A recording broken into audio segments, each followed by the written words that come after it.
अस्सलाम वालेकुम नाज़रीन, मैं हूं आपका मेज़बान राना सलमान। छोटी ईद की बड़ी खुशियां जारी हैं। आज हम ईद का दिन मनाने आए हैं डिप्टी कमिश्नर मुजफ्फरगढ़ हाफिज़ उस्मान ताहिर जब्बा साहब के पास। जानेंगे उनसे कि वो ईद किस तरह मनाते हैं। और डिप्टी कमिश्नर हैं तो जब गवर्नमेंट ऑफिसर ईद मनाता है तो वो किस तरीके से मनाता है। रहिए हमारे साथ। जी तो नाज़रीन, आज हम इस वक्त मौजूद हैं उस्मान साहब के साथ और उनसे जानेंगे कि ईद वो किस तरीके से मना रहे हैं। जाहिर सी बात है कि तमाम अहले इस्लाम जो है वो इस वक्त ईद मना रहा है, नमाज़ें पढ़ी हैं और बच्चों के साथ ख़ास तौर पे ईद जो है वो मिली जा रही है। और ईद जो है वो कहते हैं कि बच्चों की होती है, तो ईदियाँ भी डिस्ट्रीब्यूट की जाती हैं। तो उस्मान साहब से जानेंगे कि ये ईद किस तरीके से मनाते हैं। सर, सबसे पहले तो वेलकम करते हैं आपको शो में। Thank you. अच्छा सर, ये बताइएगा कि सबसे पहले तो आपको ईद मुबारक। खैर मुबारक। और ईद ईद ये छोटी ईद है, इसकी बड़ी खुशियाँ होती हैं, तो किस तरीके से ईद जो है वो आप मनाते हैं? ईद जो है जी, एक डीसी की जो ईद है वो आवाम के साथ ही गुजरती है जी। सुबह उसने उठना है और काम तो उसका ईद से कोई 3 दिन पहले शुरू हो जाता है। यानी सफाई के जो इंतजामात हैं वहाँ से उसका शुरू होना है। ईदगाह की सफाई, मसाजिद की सफाई, फिर बाज़ारों की सफाई, वहाँ से शुरू करके फिर 7 बजे हमारे मुजफ्फरगढ़ में नॉर्मली जो ईद के इज्तिमात होते हैं वो 7 से 8 की ब्रैकेट में हो जाते हैं। 9 बजे से ऑनवर्ड पे थोड़ी गर्मी ज़्यादा होती है। तो डीसी की जो ईद है जी वो ईद से 3 दिन पहले शुरू होती है उन इंतजामात के साथ। फिर 7 बजे ईद पढ़ी जाती है। 7 बजे आज हमने ईद पढ़ी है और ईद पढ़ने के बाद फिर जब तक डिस्ट्रिक्ट सारे से ऑल क्लियर की रिपोर्ट नहीं आती, यानी सारे जुलूस के इंतजामात, सारे मसाजिद के इंतजामात, सारी नमाज के इज्तिमात, सारे जो पार्क्स में बच्चे जाते हैं, फैमिलीज जाती हैं, उनके इज्तिमात, जब तक वो शाम तक ऑल क्लियर की रिपोर्ट कंट्रोल रूम को नहीं आ जाती तब तक डीसी की ईद नहीं शुरू होती। डीसी की ईद उससे बाद शुरू होती। अच्छा, उसके बाद फिर किस तरीके से ईद शुरू करें? हाँ, उसके बाद फिर यह है कि आप मेंटली जो ईद का दिन है जिसके लिए आपने सारी कोशिश की थी वो जब मुकम्मल हुआ तो उसके बाद फिर आप शुरू करते हैं कि अब हमने फैमिली को कितना टाइम देना है। यानी एक तो रूटीन है कि डीसीज पूरे डिस्ट्रिक्ट्स में अवेलेबल होते हैं, पूरे पंजाब के जितने डिस्ट्रिक्ट्स हैं, किसी भी ईद के ऊपर किसी भी डिप्टी कमिश्नर को कहीं कोई छुट्टी नहीं होती। अब जब सारा दिन हमारा क्लियर हो जाता है, शाम में भी हमारे पार्क्स क्लोज हो जाते हैं, तो फिर हमारा फैमिली का वो टाइम शुरू होता है जिसमें हम अपने बच्चों को टाइम देते हैं, जिसमें अपने घर वालों को टाइम देते हैं। फिर उनसे पूछते हैं। लाम वाला ईद वाली रात आपको पता है कि चांद रात को बहुत ज़्यादा मैसेजेस आ रहे होते हैं जिनको आप रिप्लाई नहीं कर सकते। फिर ईद वाले दिन एक मैसेज की भरमार होती है और बहुत सारे दोस्तों की कॉल्स आ रही होती हैं, उनको भी आप टाइम नहीं दे पाते। तो रात में फिर हमें जाके मौका मिलता है कि रात में हम फैमिली वालों को भी कॉल करें, जिनके मैसेजेस आए हुए हैं उनको भी यानी रिप्लाई बैक कर सकें। प्लस फिर फैमिली के साथ हम निकलते हैं, अपने शहर को देख लेंगे। मेरा वैसे भी सारा दिन और सारी रात शहर में ही गुजरती है, लेकिन वो ईद का दिन आज हम सारा गुजारेंगे और उसके बाद रात में फिर फैमिली के साथ कहीं जाना है, लोगों से मिलना है किसी जगह, तो वो हमारा रात का टाइम होगा। अच्छा सर, अब ज़रा थोड़ा सा आपके बचपन की तरफ चले जाते हैं। आपको बचपन की ईद कैसी थी? उस वक्त ईद किस तरह मनाते थे? माहौल क्या था? आज की ईद में किस तरह डिफरेंस देख रहे हैं उसे? वो कहते हैं ना कि जी बड़े हो के तो जो है ना जी, यानी बस जिम्मेदारियों में ही फंस गए हैं। ईद तो वो बचपन की ईद होती थी ना जी। जी जी जी। यानी वो कहा जाता है ना कि मौज तो बंदा अपने माँ बाप के पैसों से ही कर सकता है। सही बात है। जब आप खुद कमाना शुरू करते हैं ना तो फिर आपको पता चलता है कि आपके माँ बाप कैसे अपना पेट का काट के आपको ईद मनवाते थे। तो फिर आपका कोई ऐसा यादगार लम्हा बचपन का जिसमें आपने ईद मनाई हो और वो आपको यादगार रह गई हो? बचपन का मेरा अपना तो उस तरह से नहीं है। मुझे इतना पता है कि जब हमारे ऊपर जिम्मेदारी आई तो मेरे जो नेफ्यूज़ हैं, मेरे जो भतीजे हैं, उनको मैं अक्सर नदरन एरिया से लेके जाया करता हूँ। तो जब से मैं सर्विस में आया हूँ, यानी पहले मैंने सिंध में सर्व किया है को 5-6 साल, तो उसमें जब कभी ईद पे छुट्टी होती थी तो अपनी जो ईद थी वो अपनी ईद को चैरिश करने के लिए मैं फिर वो जो छोटे हैं मेरे भतीजे उनको लेके नदरन एरियाज जाया करता था। जब माँ बाप साथ थे तो ईद तो वो थी। अब वालिद गिरामी अल्हम्दुलिल्लाह हज पे गए हैं, अल्लाह उनको उम्र हिजरत अता फरमाए, वापस आएंगे तो फिर ईद शुरू होगी और वालदा के साथ जो ईद थी वो ईद हुआ करती। अच्छा, आपने अभी बताया आप सबसे छोटे हैं और जाहिर सी बात है जो छोटा बच्चा होता है वो घर का सबसे ज्यादा लाडला भी होता है। ऐसे ही है। तो लाडलेपन में सबसे ज्यादा ईदी जो है वो कौन देता था और कौन ऐसा शख्स था जिससे आप जबरदस्ती जेब से ईदी निकलवाया करते थे? वो एक ही शख्स है जी, आपकी मेरी हम सब की जिंदगी में वो बाप ही होता है जिससे आप जबरदस्ती ईदी निकलवा सकते हैं, जो खुद भूखा रह के आपको खिला सकता है जी, जो हर हवाले से आपको ये नहीं बता सकता कि बेटा जितने पैसे तुमने मांगे हैं इसके पीछे मेरी कितनी मजबूरी पोशीदा है। अच्छा, इसी के साथ एक बात आ जाती है कि अब आपने जिस तरह बहन भाई हैं तो जाहिर सी बात है कि बड़े भाई भी हैं और बड़ी बहन भी होंगी, तो वो ईदी ज़्यादा लेते थे या बराबर मिलती थी सारों को? ये एक नेचुरल टेंडेंसी होती है। यानी आप देखें कि मेरे जो सबसे बड़े भाई हैं, हमारी बहन कोई नहीं है, जो सबसे बड़े भाई हैं, पहला बच्चा जो होता है वो वालिदैन को ला मुहल्ला प्यारा होता है जी। तो जो सबसे बड़े भाई हैं मेरे इकराम भाई, वो आज मिलने भी आए हुए थे ईद के लिए। तो उनका ये है कि कुछ भी हो जाए कायनात में, अगर वो राजी हैं तो वालिद गिरामी राजी हैं जी। मतलब यानी प्रायोरिटी का मैं लेवल आपको डिफाइन कर रहा हूं ना जी। प्रायोरिटी नंबर 1 है जी इकराम भाई। इकराम भाई के बाद फिर जो दूसरे भाई हैं वो चार्टर्ड अकाउंटेंट माशाल्लाह, तो फिर वो प्रायोरिटी नंबर 1, प्रायोरिटी नंबर 2 पे हैं। मैं लास्ट में आता हूं, लेकिन ओवरऑल अगर आप बात करें तो इन टर्म्स ऑफ प्रायोरिटीज अब तब से डिफरेंट हैं जब से मैं सर्विस में आया हूं। अब सबसे पहली प्रायोरिटी है जी उस्मान ताहिर, वालिद गिरामी के हिसाब से बता रहा हूं, ठीक है। यानी वो उम्रे पे हैं तो अब भी रेगुलर उन्होंने घर में बाद में फोन करना है, पहले मुझे फोन करना है, मेरे से खैर खरीद पूछनी है। ईद पे भी सबसे पहले कॉल उनकी आनी है, रात में जब चांद नजर आता है तब भी कॉल उनकी आती है। तो अभी भी ईदी जो सबसे ज्यादा मिलती है वो मुझे, किसी जमाने में इकराम भाई को मिलती थी, लेकिन अब सबसे ज्यादा ईदी जो है वो मुझे ही मिलती है और बड़े शौक से हम लेते भी हैं, क्योंकि उन्हीं से जो मिलता है उसी के बदले खा रहे। ईदी आपको मैक्सिमम ईदी कितनी मिली है आज तक? यार उस जमाने में मैं आपको बात करूँ कि मैंने मैट्रिक किया 2000 में ना, अब 2000 से अगर आप पीछे चले जाएं तो यार उस वक्त तो छोटे से नोट की भी बड़ी वैल्यू होती थी ना, बड़ी वर्थ होती थी, डेप्रिसिएशन इतनी थी नहीं। तो यानी जो सबसे बड़ा नोट कोई मिला है बचपन की अगर आप बात करें वो 1000 रुपया ही था। अच्छा, यानी इससे ज्यादा मिला ही नहीं है। और 1000 रुपए की आप बैक इन 2000 लेके जाएं तो इट हैड अ वर्थ।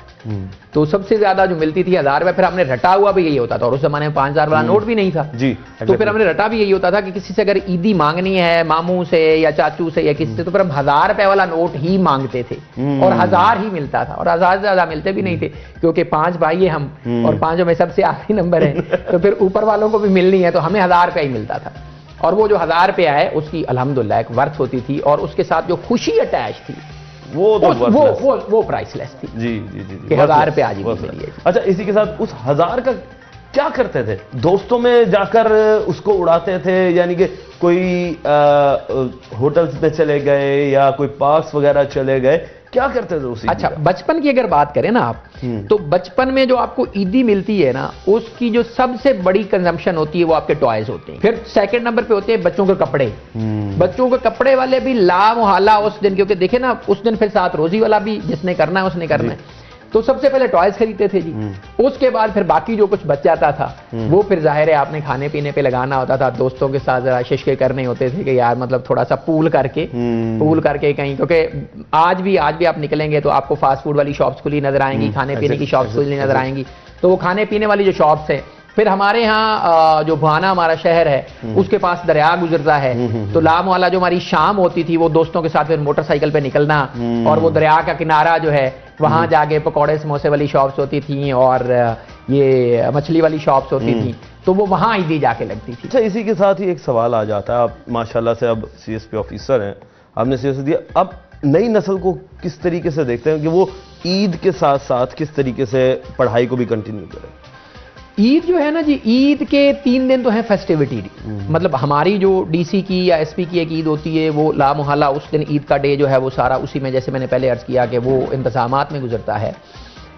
3 दिन जो है ना जी, उसमें बच्चे का मोमेंटम खराब हो जाता है। यानी पीछे से वो पढ़ के आ रहा है। ईद से 3 दिन पहले छुट्टियां शुरू हो जाती है नॉर्मली स्कूल्स के अंदर, और फिर 3 दिन में बच्चे ने क्योंकि मुकम्मल अपने दोस्तों के साथ, अहबाब के साथ, तो वो आगे उसको जो मोमेंटम जहां से उसने छोड़ी थी स्टडी, उसी मोमेंटम से दोबारा से पिकअप करना वो मुश्किल हो जाता है उसके लिए। ठीक हो गया। तो यहां से जो बैलेंस आउट करना है ना पेरेंट्स के लिए, वो जरूरी है कि पेरेंट्स उस चीज को देखें कि बच्चे को जब आपने 3 दिन ईद में मुकम्मल जो चीज उसको चाहिए थी वो दे दी, और उसके बाद अब आपने वो गैजेट्स भी उसके पास आ गए इस ईद की ईदी में से, उसके पास खिलौने भी आ गए, तो जब आगे से उसने किक स्टार्ट करना है, जब उसका होमवर्क का टाइम शुरू हो गया है, उस टाइम पे फिर इन गैजेट्स को आपको सेपरेट करना होगा उससे। ठीक हो गया। और उस टाइम को डिसाइड करना होगा कि बेटा ये आपकी टाइम स्लॉट है। मैं बड़ा खुश होता हूं, मेरी अहलिया जो है वो कभी कभी जो है ना इस मामले में इतना स्ट्रिक्ट हो जाती हैं कि बेटी के लिए डिसाइड कर रखा है उन्होंने कि शॉपिंग करने जी हमने सिर्फ संडे वाले दिन जाना है, संडे से आगे पीछे शॉपिंग नहीं होगी, ताकि बच्चों को अगर एफ्लुएंस है एक चीज की तो वो ये ना हो कि रोजाना ही $1 शॉप जा रहे हैं। ठीक हो गया। जी तो नाज़रीन, अभी बातचीत जो है वो जारी रहेगी। ईद की खुशियां जो हैं वो हम अभी इन्हीं के साथ मनाएंगे। वक्त हुआ एक ब्रेक का, मिलते हैं ब्रेक के बाद।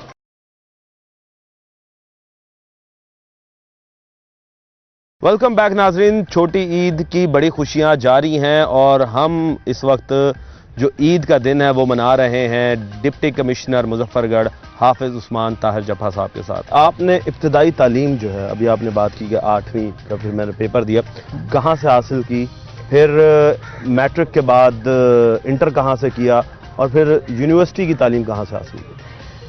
हम ना जी, मैं बुनियादी तौर पे गांव का रहने वाला बंदा हूं, और मैं इसी तरह से एक रूरल जो डिस्ट्रिक्ट है हमारा उसी में सर्व कर रहा हूं। तो मेरी जो बुनियादी तालीम है और जो मेरा बचपन है वो मेरे गांव में ही गुजरा है। प्राइमरी की जो तालीम है वो मैंने अपने गांव से हासिल की, और फिर गांव में हाई स्कूल नहीं होता था, साथ वाले गांव में हाई स्कूल होता था, तो साइकिल पे वहां जाया करते थे। फिर उसके बाद जब हाई स्कूल से तालीम मुकम्मल हो गई तो एफएससी के फर्स्ट ईयर में फिर हम साइंस कॉलेज चले गए फैसलाबाद में। फैसलाबाद जाके तो फिर वहीं पे मैंने अपनी जो ग्रेजुएशन है वो कंप्लीट की, वहीं से फिर मैंने एमबीए किया, और फिर मेरी लाहौर डेवलपमेंट अथॉरिटी में एक जॉब हुई असिस्टेंट डायरेक्टर की, और उसके बाद सब्सिक्वेंटली मैंने सीएसएस किया। अच्छा, इसी के साथ ही सवाल एक और पैदा होता है कि आप जिस तरीके से बता रहे थे कि आप गांव से रिलेटेड हैं, तो गांव की ईद में और शहर की ईद में क्या फ़र्क देखते हैं? पहली और बुनियादी बात तो ये है कि शहर जो है ना जी हमारा अल्हम्दुलिल्लाह रब्बिल आलमीन मुजफ्फरगढ़ गाँव ही है, गाँव ही हमें पसंद है और गाँव की रिवायात ही पसंद है। जो शहर की ईद है ना जी, जो अर्बन सेंटर की ईद है, यानी मैं अर्बन सेंटर जिसको आप कह सकते हैं, आप मुल्तान को कह लें, आप लाहौर को कह लें, आप कराची को कह लें, वो ईद आपकी ज़ाती ईद होती है। आप हैं, आपके फैमिली वाले हैं और बस, उसमें आपके फ्रेंड्स भी बिल्कुल चंद महदूद लोग होंगे। लेकिन जो गांव की ईद है ना वो तो कलेक्टिव ईद है, गांव में हर बंदा दूसरे को पहचानता है। शहर में ये चीज़ नहीं है, शहर में आप अपनी गली के आधे लोग आपको जानते नहीं होंगे, अगली गली तो दूसरी की बात है। अब मुजफ्फरगढ़ जो हमारा है ये एक रूरल सेटलमेंट है और इसमें वो अर्बन फीचर्स वो वाले नहीं है, लिहाजा मेरा मुजफ्फरगढ़ का हर शहरी दूसरे शहरी को पहचानता है अल्हम्दुलिल्लाह। हर शहरी दूसरे का दुख सुख में शरीक होता है, दूसरी की खुशियों में शरीक होता है। अच्छा सर, आज के दिन की जो आपकी एक्टिविटीज़ हैं वो क्या कंप्लीट हो चुकी हैं या अभी भी कुछ चीज़ें जो है वो पाइपलाइन में पेंडिंग हैं? जैसे मैंने शुरू में अर्ज़ किया था आपको कि हमारी जो ईद है ना जी वो सारा ईद का जो दिन है वो इंतज़ामी हवाले से गुजरता है। उन्हीं इंतज़ामात को साथ लेके फिर हमने शहरियों से भी मिलना होता है, ऑफिसर्स ने भी एक दूसरे से मिलना होता है। तो अभी इस वक्त कंट्रोल रूम में सारी एक्टिविटीज़ चल रही हैं जो ईद के हवाले से हैं। आज की एक्टिविटी में ये है कि डीपीओ मुजफ्फरगढ़ जो हैं वो मेरे बैचमेट हैं, मेरे बहुत अच्छे दोस्त हैं, हमारी आपस में बड़ी कोहेरेंस है। फ्लड में हमने मिल के काम किया, दिन रात हम इकट्ठे होते हैं। तो अभी मैंने उनको ईद मुबारक बोलने जाना है, ईद मिलने जाना है, तो मेरी गुजारिश होगी कि हम सारे इकट्ठे चलते हैं और उनसे चल के ईद मिलते हैं।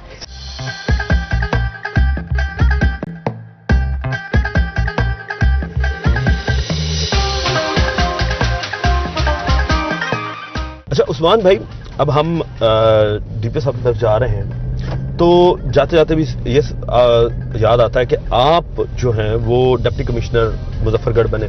तो डिप्टी कमिश्नर मुजफ्फरगढ़ बनने के बाद आपने क्या ऐसे गमात किए मुजफ्फरगढ़ के लिए कि जो लोगों को यादगार रहें?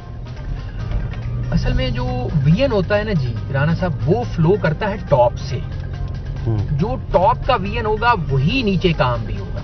तो हमारी जो सीएम पंजाब है वो दिन रात काम में लगी हुई है कि जी काम करना है, लोगों को रिलीफ प्रोवाइड करना है। तो उसी से जितने डिप्टी कमिश्नर्स हैं ना वो अपनी चीज ड्राइव करते हैं। हमारे यहाँ जो फोकस है मुजफ्फरगढ़ के अंदर वो 3 चीजों के ऊपर है। Number 1 service delivery. Service delivery के बगैर सिविल सर्विस एग्जिस्ट ही नहीं कर सकती। Number 2 transparency. और तीसरा मैडम का फ्लैगशिप इनिशिएटिव है पूरे पंजाब में ब्यूटिफिकेशन। आप मेरे राइट पे देखिए, यहाँ पे हम अपने इंडिजिनस रिसोर्सेज के साथ ये फूड स्ट्रीट बना रहे हैं। साउथ पंजाब की इस वक्त की पहली फूड स्ट्रीट है। इसको हम यहाँ पे ऑलमोस्ट हमारा मुकम्मल हो गया, इनॉग्रेट हम इसको कर चुके हुए हैं। और ये मतलब अब आप समझे कि जैसे ये ईद की 3 दिन की फेस्टिविटी खत्म होगी तो उसके बाद ये फुल फ्लैज जो है वो चल जाएगी। हम पहुंच गए हैं जी इस वक्त डीपीओ हाउस पे। जी सर, हमने आपके काम तो देख लिए कि आपने माशाल्लाह से शहर को जिस तरीके से खूबसूरत बनाया हुआ। फ्यूचर प्लान्स क्या हैं कि मजीद क्या बेहतरी जो है वो मुजफ्फरगढ़ में होने जा रही है और मुजफ्फरगढ़ के शहरियों को क्या एक नया पैगाम देना चाह रहे हैं कि अब उनका शहर जो है वो कैसा होने जा रहा है? असल में हमारे यहाँ जो सीएम पंजाब का फ्लैगशिप इनिशिएटिव है ना जी, सुथरा पंजाब। सुथरा पंजाब यानी पहले सफाई होती थी अर्बन सेंटर्स के अंदर, अब सफाई जा बजा हर जगह पहुंच चुकी है जी। अब गांव के अंदर सफाई होती रेगुलर रूटीन के साथ। उसके साथ एक लोगों की जो सिविक सेंस का डेवलप होना है ना जी, वो बड़ा जरूरी है। यही पैगाम है शहरियों के लिए भी कि आपकी गवर्नमेंट आपके लिए जो काम कर रही है वो तब तक मुकम्मल नहीं हो सकता जब तक आपका इनपुट उसमें शामिल ना हो। और वो उसी सूरत में शामिल हो सकता है कि जब आप अपनी गवर्नमेंट के साथ शाना बशाना चलें। शुक्रिया सर। अब हम डीपीओ मुजफ्फरगढ़ सैयद गजनफर अली शाह के पास हैं और उनसे जानते हैं। सर, सबसे पहले तो आपको ईद मुबारक। जी, बहुत बहुत खैर मुबारक, आपको भी बहुत ईद मुबारक। बड़ा आपका तो बिजिएस्ट डे होगा आज का मुजफ्फरगढ़ के अंदर ईद को लेकर। जी, ईद की जो सुबह है वो तो हमारी मुसलसल वर्दी के अंदर ही गुजर जाती है।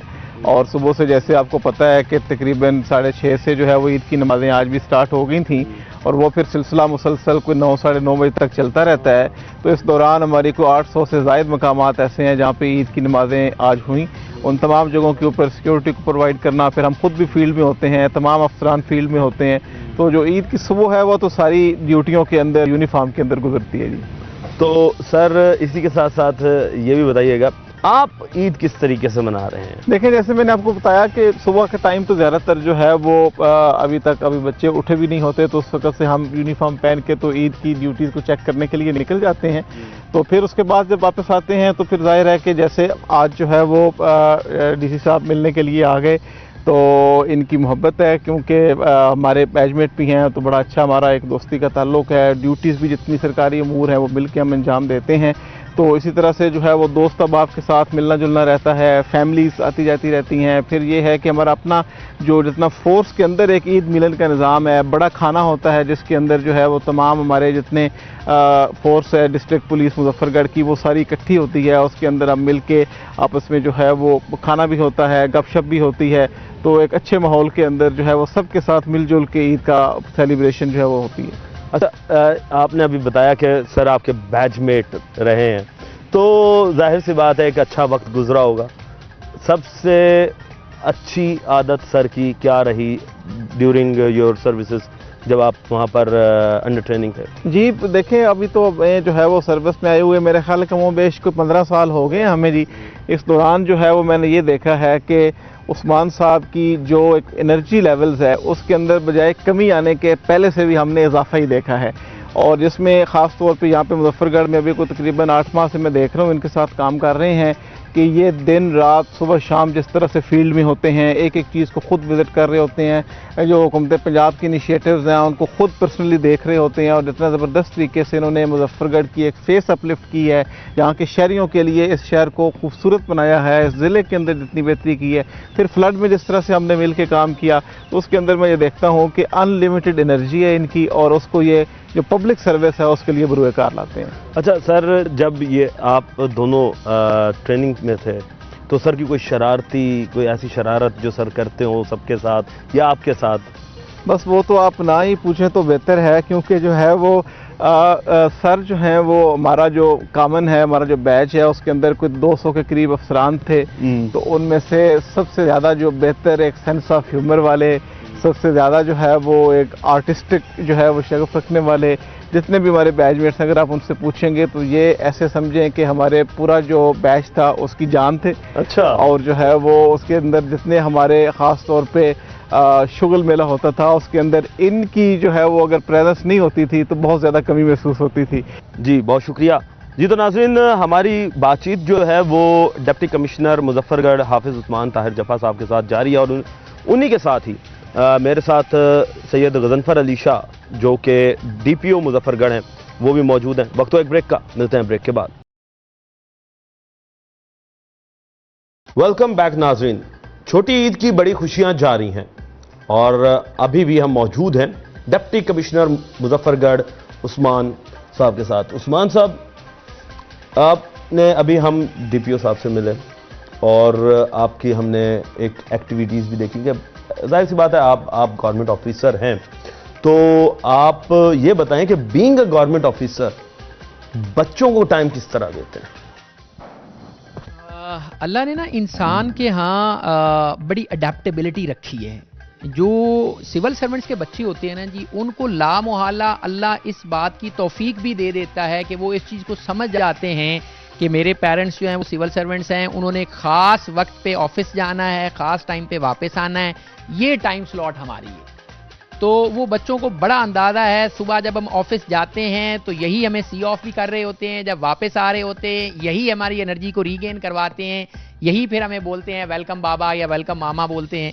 तो इनके साथ जो हमारा टाइम है ना जी, वो जी ऑफिस की जो सारी एक्सर्शन है वो वापस आके एनर्जी हमारी रीगेन इनके साथ आके होती है। अच्छा, इसी के साथ ही अब ईद का समा है तो जाहिर सी बात है कि बच्चों को ईदी भी दी जाती होगी, तो दोनों बच्चों में से सबसे ज़्यादा ईदी किसको मिलती है और कौन सा बच्चा जो है वो आपका फेवरेट है? बच्चे जी अल्हम्दुलिल्लाह दो मेरी बेटियां हैं जी और अल्लाह का बड़ा ही करम है जी, बड़ी उसकी रहमत है जी। दोनों रहमतें हैं जी अल्हम्दुलिल्लाह रब्बिल आलमीन। ज़ाहिर है ये बड़ी है, सुलझी हुई है, ज़्यादा समझती है चीज़ों को, तो ईदी ज़्यादा इसी को मिलती है जी। वो छोटी है, उसको ज़ाहिर है पैसों का उस हवाले से अंदाज़ा नहीं है कि जी पैसों की अहमियत क्या है, उसके लिए ज़्यादा अहमियत जो है अपने पेरेंट्स की है। लामोहल्ला इसी के लिए भी है, लेकिन इसको ज़्यादा ईदी मिलती है, प्यारी मुझे ज़्यादा वो लगती है। छोटे क्यों, आप भी छोटे थे तो लाडले थे, अब वो छोटी है तो वो लाडली है। ऐसे ही है। अच्छा जी, तो हम इससे भी बात कर देते हैं। हेलो, ईद मुबारक। अच्छा, आपका नाम क्या है? उस्मान ताहिर जप्पा। वाह जी वाह, आपको ईदी मिली है? कितनी मिली है? ज्यादा सारी मिली है। वाह जी वाह, माशाल्लाह जी, बहुत ज्यादा ईदी मिली है। अच्छा ये बताओ मुझे, ये जो आपने ड्रेस पहना हुआ है, ये ड्रेस मम्मा ने दिलाया था बाबा ने दिलाया था? मम्मा ने। अच्छा ये बताओ, मम्मा ज्यादा प्यार करती है बाबा? दोनों प्यार करते हैं जी। जी तो नाज़रीन, अभी हमें ज्वाइन किया है उस्मान साहब की मिसेस ने और वो खुद भी जो है वो गवर्नमेंट सर्वेंट है और इस वक्त SP के फ़राइज़ जो हैं वो सर अंजाम दे रही हैं। मुल्तान तैनात हैं SP सिटी और SP हेडक्वार्टर्स के चार्जेस भी इनके पास हैं, तो उनसे बात करते हैं। डॉक्टर खतीजा उमर, ईद मुबारक मैडम। खैर मुबारक। मैडम ये बताइएगा कि आप भी सिविल सर्वेंट हैं, सर भी सिविल सर्वेंट हैं, दोनों सिविल सर्वेंट और फिर साथ ईद आ जाती है, तो दोनों की ही जो ड्यूटीज़ हैं वो बड़ी हार्ड किस्म की ड्यूटीज़ हैं, किस तरह मैनेज होती है? देखिए, दोनों सिविल सर्वेंट होने का सबसे बड़ा फ़ायदा ये है कि दोनों समझते हैं कि इनकी जॉब की नौयत क्या है और मेरी जॉब की नौयत क्या है। उस चीज़ को हम ज़हन में रखते हुए अपनी चीज़ों को इस तरह से तरतीब देते हैं कि हमारे ऑफिशियल जो ड्यूटीज़ हैं उनको करने के बाद हम पर्सनल लाइफ की तरफ बाद में आ जाते हैं। फॉर एग्जांपल अभी ये अपनी ड्यूटीज़ में थे और मैं अपनी क्योंकि ईद नमाज का सिक्योरिटी का बहुत ज़्यादा इश्यूज़ हैं, उसके अलावा भी बहुत सारे इश्यूज़ होते हैं जो हमें ईद का पहला दिन जो है specifically more than half of it हम जो है ना हमें फील्ड में ही गुजारना पड़ता है, हमें मुख्तलिफ स्टेक होल्डर से मिलना भी होता है, वो सारी चीज़ें करनी होती हैं। तो उसको गुजारने के बाद फिर हमारे जो भी फैमिली चीज़ें होती हैं वो हम फिर सेकंड टाइम में रखते हैं पे। तो दोनों सिविल सर्वेंट होने का फ़ायदा ये है कि हम अंडरस्टैंड कर लेते हैं एक दूसरे की सिचुएशन को। अच्छा मैडम, माशाल्लाह से दो छोटे छोटे से फूल जैसे बच्चे हैं, माँ इनको फिर किस तरीके से टाइम देती हैं आप? क्योंकि माँ की जो ज़रूरत है वो बच्चों को ज़्यादा होती है, और ख़ास तौर पे ये जो हमारी छोटी गुड़िया जन्नत है, इसे तो आपकी बहुत ज़्यादा ज़रूरत होती है। कहते हैं ना, अल्लाह ताला किसी की इस्ताअत से ज़्यादा बोझ नहीं डालते, तो अल्लाह ताला ने हमें बनाया ही ऐसा होता है कि जितना हमारा काम होता है हमने समहाउ अडेप्ट कर लेना होता है। बच्चे भी अल्हम्दुलिल्लाह अडेप्ट कर गए हैं, और हमने भी चीज़ों को इस तरह से समहाउ मैनेज करना सीख लिया है कि बच्चों को साथ साथ लेके जॉब भी साथ साथ लेके चलते हैं। अच्छा मैडम, अब ईद के ऊपर आ जाते हैं, तो ये बताएं कि ईद की शॉपिंग अपनी पसंद की करती हैं या उस्मान भाई की पसंद की? हम दो शॉपिंग करते हैं, एक शॉपिंग हम अपनी पसंद की करते हैं, अच्छा। लेकिन उस्मान साहब के साथ स्पेसिफिकली एक शॉपिंग होती है, तो हम ईद के तीनों दिनों की शॉपिंग फिर मिलके करते हैं इस तरह से। अच्छा, तीनों दिनों की शॉपिंग मिलके होती है। इसी के साथ फिर ये बताइएगा कि ईदी के ऊपर आ जाते हैं, क्योंकि जो वाइफ होती हैं वो तो ये कहती हैं कि जी हमें ईदी चाहिए, तो कितनी ईदी जो है वो उस्मान भाई आपको देते हैं, और दूसरी ये कि कितनी आप जिद करके लेती हैं? ईदी जिद करके ही लेनी पड़ती है हस्बैंड से। अच्छा। तो लेकिन जितनी जिद करते हैं फिर मिल जाती है। अच्छा, मिल जाती, कभी इनकार नहीं करते? नहीं, वो थोड़ा सा करना तो पड़ता है ना, फिर बेगम से फिर जिद करवाने के लिए फिर करते हैं, अच्छा। उसके बाद ले लेते हैं हम। सही सही। घर में जब ईद के दिन खाना बनाना हो तो जाहिर सी बात है कि मीठी सेवियां बनती हैं, मीठे पकवान होते हैं, तो उस्मान साहब को फिर वो मीठे पकवान क्या बना कर देकर जाती हैं ड्यूटी पर? नहीं, वो हम मैनेज करते हैं एक रात पहले।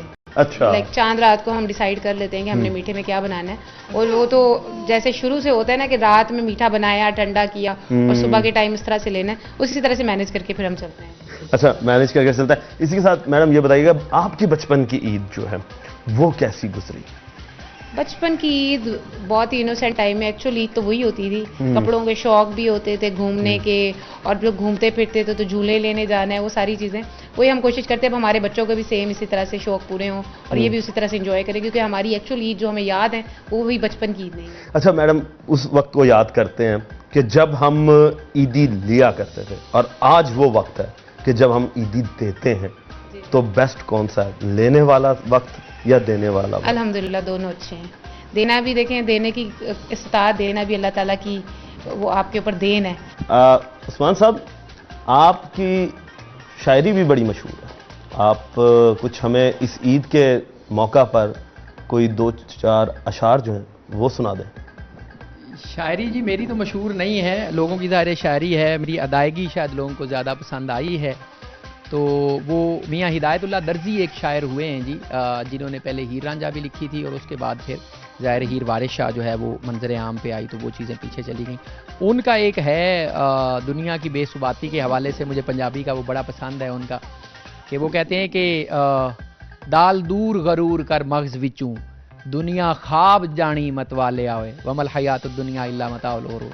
दाल दूर गरूर कर मगज़ विचूं, दुनिया ख्वाब जानी मत वाले आवे, लुकमे चर्ब खवा के नफ्स जालिम, वैरी बगल अंदर तुद पाले आवे। इंसान अपने आप को खिला पिला के मोटा ताज़ा करता रहता है, वैरी बगल अंदर तुद पाले आवे, ते औखा होसे वक्त हिसाब देनू, दफ्तर मुंशियां जदों निकाले आवे। वज़ल किताब कुरान ने फरमाया ना कि अल्लाह जो है वो इंसान का नाम है अमल, औखा होसे वक्त हिसाब देनू, दफ्तर मुंशियां जदों निकाले आवे, की दे जवाब हिदायतुल्लाह, पुछण तुद नू जद मुंह काले आवे। जब रब ने पूछना है तो वहाँ जवाब देना है। तो ईद का दिन है, खुशियाँ भी अपने साथ साथ हैं, लेकिन इंसान को अपना एहतसाब भी करते रहना चाहिए कि आगे चल के इन चीज़ों का, इन नेमतों का हिसाब भी देना। बस अभी मेरे ख्याल में बाहर खाने का इंतजाम हो चुका है, तो चलते हैं, चल के ईद के खाने को एंजॉय करते हैं। चले जी। तो नाज़रीन, अभी भी जो ईद की खुशियाँ जो है वो मनाई जा रही हैं, और हम इस वक्त डिप्टी कमिश्नर मुजफ्फरगढ़ उस्मान ताहिर जफ़ा साहब की फैमिली के साथ खाने की टेबल पे चलेंगे। वक्त तो एक ब्रेक का, मिलते हैं ब्रेक के बाद। वेलकम बैक नाज़रीन, छोटी ईद की बड़ी खुशियां जा रही हैं, और डिप्टी कमिश्नर मुजफ्फरगढ़ उस्मान ताहिर जफ़ा साहब उनकी फैमिली के हमरा अब खाने की टेबल पर आ चुके हैं, और ईद का दिन है, और ईद के दिन जो है वो मुख्तलिफ़ किस्म के पकवान जो है वो आप लोगों के घरों में भी पक रहे होंगे, और लोग दावतें भी जो है वो कर रहे होंगे और दावतों पर लोग आ भी रहे होंगे और आप लोग जा भी रहे होंगे। तो आज हम मौजूद हैं उस्मान साहब के साथ। अच्छा उस्मान साहब, ये बताइएगा कि बीइंग अ मैन, आपको खाने में क्या चीज़ पसंद है जो हमारी भाभी जान के हाथ से आपको बहुत ही ज़्यादा टेस्टी लगती है और आप कहोगे यार ये चीज़ मुझे बना करते हैं आप?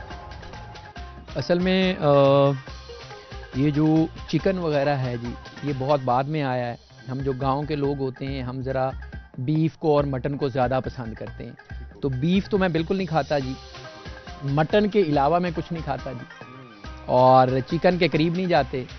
अगर मटन के अलावा कोई चीज़ खानी है तो फिर दाल सब्ज़ी पकेगी जी घर में, क्योंकि मैं सिंध में रह के आया हूँ। सिंध के लोग जो हैं वो दाल सब्ज़ी बहुत आला बनाते हैं, तो उसका टेस्ट वहाँ से सब्ज़ी में जी कोई भी सब्ज़ी हो ना जी, उसका कोई नखरा नहीं है। लेकिन जो सिंधी एक ट्रीटमेंट है बैंगन की, कि वो बैंगन को काट के तवे के ऊपर रख के और उसको बनाते हैं, वो बहुत ज़्यादा पसंद है जी मुझे। तो वो भाभी जान जो है वो बहुत ज़बरदस्त तरीके से बनाती हैं मटन या बहुत अच्छा बनाती हैं जी। अच्छा हाँ, मटन की तो कौन मुझे सी वैरायटी जो है वो बहुत ज़बरदस्त है? हांडी है, कढ़ाई है, कोरमा है, ये शोरबे वाला सालन है, किस तरह का? नहीं, कढ़ाई जो है मटन की वही, क्योंकि हड्डी वाला जो गोश्त है उसका फिर अपना एक टेस्ट होता है हड्डी के साथ होने की वजह से। तो कढ़ाई बहुत मुझे पसंद है शुरू से ही, और स्टूडेंट लाइफ से, तो वो ये अच्छा बना लेती हैं। और ईद वाले दिन अगर टाइम मिल जाए हमें, क्योंकि वो नॉर्मली बकरा ईद जो है उसके ऊपर जरा मटन का थोड़ा सा तड़का होता है, तो ईद वाले दिन जो ईद उल अज़हा है उसमें नॉर्मली जो है वो इनके हाथ का मटन जो है वो नसीब होता है। अच्छा मीठे में क्या, आपने मीठे में नहीं बताया? मीठे पे लड़ाई रहती है जी, कि अच्छा। मीठा मुझे जरा जरूर से ज्यादा पसंद है जी। अच्छा मेरे जो सर, आप खुद हैं- बहुत मीठे हैं। अच्छा, मेरे जो कोलीग्स हैं वो भी मेरे साथ यही लड़ाई करते हैं कि यार अब मतलब सर्विस में आगे चल के बहुत सारे हेल्थ रिलेटेड इश्यूज डेवलप होते हैं। बल्कि मुझे याद है, मैं एडिशनल सेक्रेटरी था लॉ डिपार्टमेंट में, तो हमारे कोलीग थे, वो हम बर्फी बैठे खा रहे थे, तो उसने लिटरली मेरे आगे से उठा ली। उसने कहा यार इतनी ही खाते हैं भाई, आप बहुत ज्यादा खा रहे हैं, अपनी सेहत का भी देखें। तो मीठा तो मुझे जी बहुत ज्यादा पसंद है। मीठे में जो गुलाब जामुन है, जहाँ कहीं भी हम जाते हैं तो गुलाब जामुन जो है वो मेरी फेवरेट चीज़ है। वैसे भी जो फैंस हैं वो आमतौर पे मिठाई ही भिजवाते हैं। 2-4 दिन पहले अहमदपुर सयाल से एक फैन थे, तो उन्होंने मिठाई भिजवाई, वो भी हमारे यहाँ पड़ी हुई है। तो मिठाई बहुत पसंद है, कोई भी हो पसंद अच्छा, है, लेकिन गुलाब सर जामुन जबरदस्त हो गया। अच्छा आप ये बताइएगा कि खुद आपको बतौर अब हस्बैंड कभी कुछ ऐसा हुआ कि आपने भाभी को कुछ बना कर खिलाया हो? जो हॉस्टल लाइफ है ना जी, ये आपको बहुत कुछ सिखाती है। अच्छा। जिंदगी की प्रैक्टिकलिटी आपने अगर सीखनी है तो you must be a boarding student.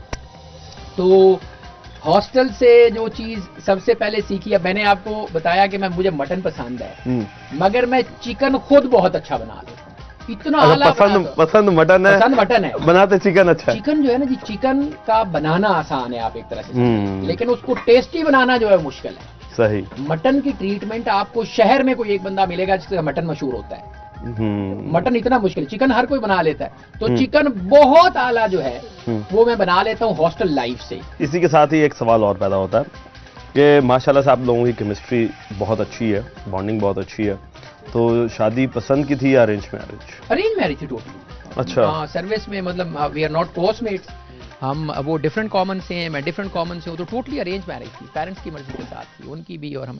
तो यही वजह है कि बरकत भी ज्यादा है, जैसे आप कह रहे हैं। तो मोहब्बत फिर अब बहुत ज्यादा शादी के बाद हुई है? वो रब डाल देता है, वो तो मतलब कुरान का फैसला है ना कि अल्लाह के लोग मोहब्बत बेशक करता है। बेशक बेशक बेशक। अच्छा मैडम, आपकी तरफ आ जाते हैं।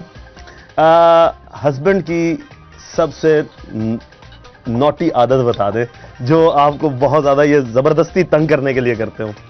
नॉटी इन अ वे कि इनकी ओवरऑल नेचर ही जो है ना वो स्माइलिंग है और शरारत होती है। तो जब हम पब्लिक गैदरिंग्स में होते हैं ना, being civil servants, I try कि जरा हम डिसेंटली जो है ना जरा खामोशी से गुजारे, तो ये कोई ना कोई शरारती चुटकुला वहाँ पे छोड़ देते हैं। तो वहाँ मेरे सीनियर्स भी होते हैं, तो मैं थोड़ा सा फील करती हूँ कि अच्छा ये, अदरवाइज और कोई इस तरह से नहीं है, ये ना थोड़ा सा शरारती जो तबीयत है उस पे ही है। अच्छा, इसी के साथ एक और सवाल होता है कि अब जब ईद का त्यौहार होता है तो कभी ऐसा भी कोइंसिडेंस हुआ कि आपको कहा हो कि बेगम आप बैठे और मैं आपको खाना सर्व करता हूं, मैं आपको खाना खिलाता हूं, तो और कभी जिस तरीके से इन्होंने बताया कि चिकन बहुत अच्छा बनाते हैं, कभी ऐसा इत्तेफाक हुआ कि चिकन बनाकर आपको पेश किया हो? अभी तक हमारी शादी की ऐसी ईद आई नहीं जिसमें हम दोनों घर में हों और अच्छा। सोचें कि चिकन और मटन बनाएं बैठ के, क्योंकि नॉर्मली अभी मेरी भी अल्हम्दुलिल्लाह 5th ईयर है, हम कॉन्स्टेंटली इन फील्ड हैं। तो फील्ड पोस्टिंग में you are not at home. First day तो हमारा बहुत ही बिजी जाता है, सेकंड टाइम में आके होता है। तो आई होप कि जिस ईद पे हम इकट्ठे हो और घर पे हो तो उसमें हम इनसे अपना चिकन जरूर बनवा लेंगे। चिकन जरूर बनवाएंगे जी। और मीठे में जिस तरीके से इन्होंने बताया कि गुलाब जामुन, तो क्या आपको भी मीठे में गुलाब जामुन ही पसंद है? मैं मीठा बहुत शौक से नहीं खाती हूँ, कम खाती हूँ।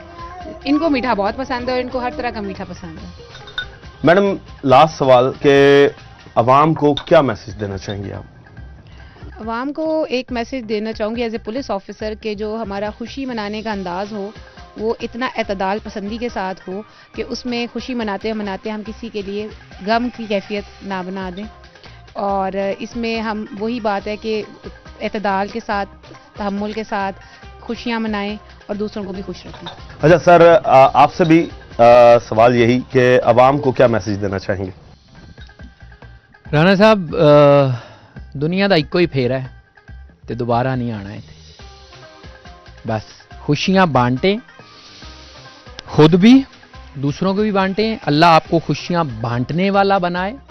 इस ईद के ऊपर जिस किसी के साथ आपका कोई भी मामला है उसको ये सोच के कि ये दुनिया के चंद दिन हैं, जिंदगी के अय्याम मादूदात हैं, ये गिनती के चंद दिन हैं, यहां से हम सब ने चले जाना है और ये सारी चीजें हमने यहां छोड़ के चले जाना है। लिहाजा जिस किसी के साथ कोई नाराजगी है, बड़े दिल का मुजाहिरा करें, उसके पास खुद चल के जाएं, खुद उसको इस ईद पे गले लगाएं, आप बहुत अच्छा फील करेंगे। ये मुल्क आपके लिए नेमत है, आपके बच्चों ने यहां पे रहना है। पूरी दुनिया में इस वक्त जो जंग का माहौल बना हुआ है उसमें सबसे महफूज मुल्क अगर किसी दुनिया को नजर आ रहा है वो पाकिस्तान है। इसकी कदर करें, आपने यहां रहना है, इस मिट्टी के साथ मिलना है। पाकिस्तान पाइंदा। बहुत बहुत शुक्रिया आपका मैडम। ईद मुबारक। उस्मान साहब, आपको भी ईद मुबारक। और आप लोग इसी तरीके से जो है वो अवाम की खिदमत करते रहें। दोनों ही जो है वो एक ज़बरदस्त पेशे से वाबस्ता हैं। तो दुआ है हमारी मैडम आपके लिए भी कि आप दोनों की पोस्टिंग जो है वो एक ही ज़िले, एक ही शहर में, एक ही जगह हो जाए, ताकि फिर ये जो ईद है वो आप अच्छे से मना सकें और जो आपकी ख्वाहिशात हैं वो पूरी हो सकें। जी तो नाज़रीन, उम्मीद करते हैं कि आपकी भी ईद जो है वो बहुत अच्छे से जा रही हो और लोगों का आना जाना जो है वो लगा हुआ हो और उसी के साथ साथ आपके घरों में मेहमान नवाजी जो है वो भी इसी तरीके से टेबल जो है वो सज रही हो और सजती रहें। अब आगे ईद का दिन है और ईद के त्योहारों को खुशी से मनाना और सबसे ज़्यादा एक चीज़ का ख्याल रखना कि दूसरों के हकूक पामाल मत करना। ये ज़रूर याद रखिएगा। अपने मेज़बान राना सलमान को अब तक के लिए याद दीजिए। अल्लाह निगहबान। पाकिस्तान जिंदाबाद।